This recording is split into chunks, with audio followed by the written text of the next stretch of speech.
Sri S Venkatesh தலைவர் அவர்களுக்கு வணக்கம்.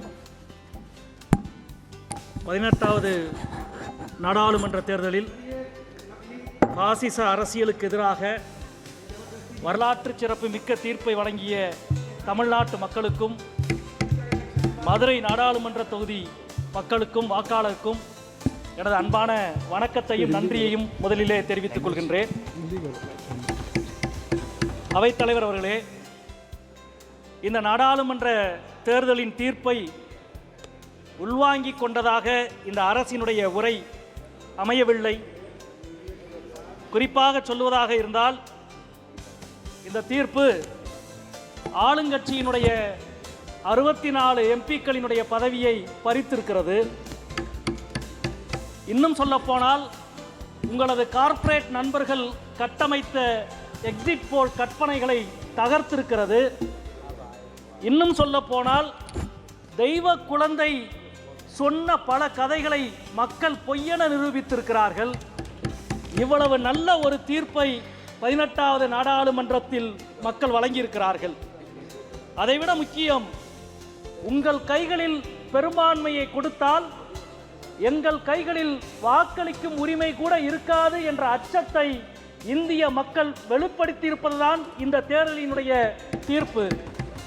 நண்பர்களே, 17வது நாடாளுமன்றத்தினுடைய கடைசி நாளில் பிரதமர் இந்த அவையிலே பேசிய பேச்சை நான் நினைவுபடுத்த வேண்டும் என்று நினைக்கின்றேன். அவர் பேசினார், பிரதமர் அவர்கள், தேர்தலுக்கு பிறகு இந்த அவையில் எதிர்க்கட்சிகளுக்கு இடமில்லை, பார்வையாளர் மாடத்தில்தான் எதிர்க்கட்சிக்கு இடம் என்று பிரதமர் பேசினார். ஆனால் இன்றைக்கு எதிர்க்கட்சி தலைவரின் உரையை 2 மணி நேரம் உட்கார்ந்து கேட்க வைத்திருக்கிற பெருமையை இந்திய வாக்காளர்கள் நிலைநிறுத்தியிருக்கிறார்கள். அது மட்டுமல்ல, எந்த விவசாயிகளினுடைய டிராக்டர்கள் டெல்லிக்குள் வரக்கூடாது என்று இந்த அரசு உத்தரவு போட்டதோ, இன்றைக்கு அதே விவசாய போராட்டத்தின் தலைவர் எங்கள் அன்பு தோழர் அமராராம் டிராக்டரிலே உள்ளே வந்து பதவி பிரமாணத்தை எடுத்திருக்கிறார் என்பதை இங்கே நான் பதிவு செய்ய கடமைப்பட்டிருக்கிறேன். பிரதமரினுடைய அந்த பேச்சு முழுக்க முழுக்க அயோத்தியை பற்றி இருந்தது. ஆனால் இன்றைக்கு குடியரசுத் தலைவருடைய உரையில் அயோத்தி என்ற சொல்லே இல்லை. உங்களுக்கு வாக்களிக்காவிட்டால் அயோத்தியையும் கைவிடுவீர்கள், ஆண்டவனையும் கைவிடுவீர்கள் என்பதுதான் நீங்கள் இன்றைக்கு குடியரசுத் தலைவர் உரையின் மூலம் இந்த நாட்டு மக்களுக்கு சொல்லியுள்ள தீர்ப்பு. இன்றைக்குத்தான் அயோத்தியை பேச வேண்டும்.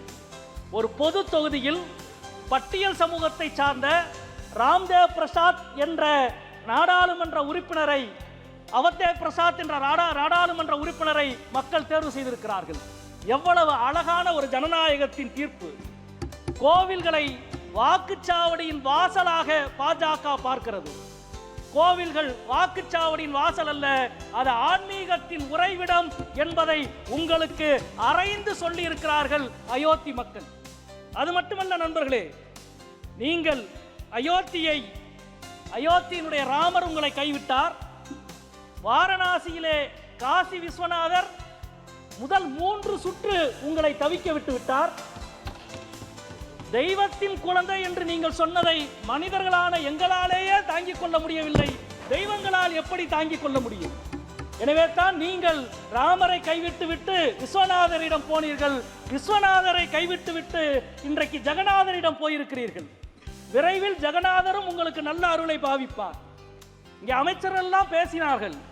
மீண்டும் செங்கோலோடு எங்களது பிரதமர் மோடி நாடாளுமன்றத்திற்கு அவைக்குள்ளே வந்திருக்கிறார் என்ற அமைச்சர்கள் பெருமையோடு பேசியிருக்கிறார்கள். செங்கோல், மணிமுடி, சிம்மாசனம் இதையெல்லாம் தகர்த்து எறிந்துவிட்டுத்தான் இந்திய ஜனநாயகம் இந்த அவையிலே காலூன்றியது. மன்னராட்சி எப்பொழுது ஒளிந்ததோ அப்பொழுதே செங்கோலின் மகிமையும் ஒளிந்து விட்டது. செத்துப்போன சிங்கத்தின் தோலை போர்த்தி கொண்டு காட்டுக்கு ராஜா நான் தான் என்று நீங்கள் கதையடித்துக் கொண்டிருக்கிறீர்கள். உங்களுக்கு தெரியுமா, இந்த செங்கோலை கையிலே வைத்திருந்த ஒவ்வொரு மன்னனும் தனது அந்தப்புறத்தில் எத்தனை 100 பெண்களை அடிமையாக வைத்திருந்தான் என்று.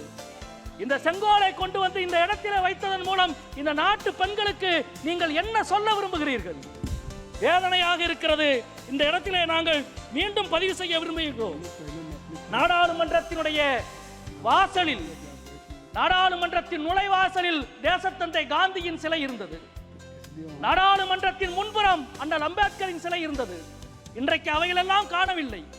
நாடாளுமன்றத்தின் பின்புற வாசலிலே காந்தியை கொண்டு போய் வைத்திருக்கிறீர்கள், அம்பேத்கரை கொண்டு போய் வைத்திருக்கிறீர்கள். ஆனால் சாணக்கியரையும் சாவர்காரையும் செங்கோலையும் நாடாளுமன்றத்துக்குள்ளே வைத்திருக்கிறீர்கள். ஆளுங்கட்சியை சார்ந்தவர்களுக்கு நாங்கள் சொல்லிக் கொள்வோம், நாங்கள் அரசியல் சாசனத்தை கையிலே ஏந்தியபடி பதவி பிரமாணத்தை செய்தோம். ஏன் தெரியுமா? உங்களால் எது அழிக்கப்பட நினைக்கிறதோ அதை உயர்த்தி பிடிப்பதற்குத்தான் மக்கள் எங்களுக்கு வாக்களித்திருக்கிறார்கள். நீங்கள் எதை அழிக்க நினைக்கிறீர்களோ அதை உயர்த்தி பிடிப்போம். நீங்கள் உயர்த்தி பிடிக்க நினைத்ததை நாங்கள் இந்த அவையிலே இருந்து அகற்றுவோம் என்பதை இன்றைக்கு உங்களிடம் நாங்கள் சொல்லிக் கொள்கிறோம். அதே போல செங்கோலுக்கு 2 பெருமை உண்டு. 2 பெருமைகளின் குறியீடு. ஒன்று மன்னராட்சியினுடைய குறியீடு. ஓகே சார், சார் அதே போல 2வது குறியீடு உங்களுக்கு தெரியும், அறம் நேர்மையினுடைய குறியீடு. உங்களுக்கும் நேர்மைக்கும் என்ன சம்பந்தம் இருக்கிறது? தமிழ்நாட்டு தேர்தலுக்கு 8 முறை பிரதமர் வந்தார். தமிழ்நாட்டின் பெருமையை, தமிழ் மொழியின் பெருமையை, தமிழ் பண்பாட்டின் பெருமையை பேசினார். தேர்தல் முடிந்தது. உத்தரப்பிரதேசத்தில் போய் தமிழரை பற்றி நீங்கள் என்ன பேசினீர்கள்? பீகாரில் என்ன பேசினீர்கள்? ஒரிசாவில் என்ன பேசினீர்கள்? உங்களுக்கு அந்த அரசியல் அறமும் நேர்மையும் இருந்திருந்தால் அதை நீங்கள் தமிழ்நாட்டில் பேசியிருக்க வேண்டும். எந்த நேர்மையுமே இல்லாமல் நீங்கள் எந்த ஆட்சியாளரும் இவ்வளவு இழிவாக தமிழ்நாட்டை பேசியிருக்கீர்கள். அதே போல சிறுபான்மை மக்களை ஊடுருவல்காரர்கள் என்று, அதிக குழந்தைகள் பெற்றுக் கொள்கிறவர்கள் என்று, வளத்தை அபகரிக்கிறவர்கள் என்று நீங்கள் பேசுகிறீர்கள். தொடர்ந்து இதையெல்லாம் தேர்தல் ஆணையம் பார்த்து கொண்டிருந்தது என்பதை நாம் பார்க்கின்றோம். அதே போல இன்றைக்கு தேர்தலுக்கு பிறகு நீட் தேர்வு பிரச்சனை, ஏறக்குறைய கோச்சிங் மாஃபியாக்கள் தேர்தல் முகைமைகளை தங்கள் கைகளிலே வைத்திருக்கிறார்களோ என்று மக்கள் அஞ்சுகிறார்கள். அதை பற்றி கல்வி அமைச்சர் பேச மறுக்கிறார்.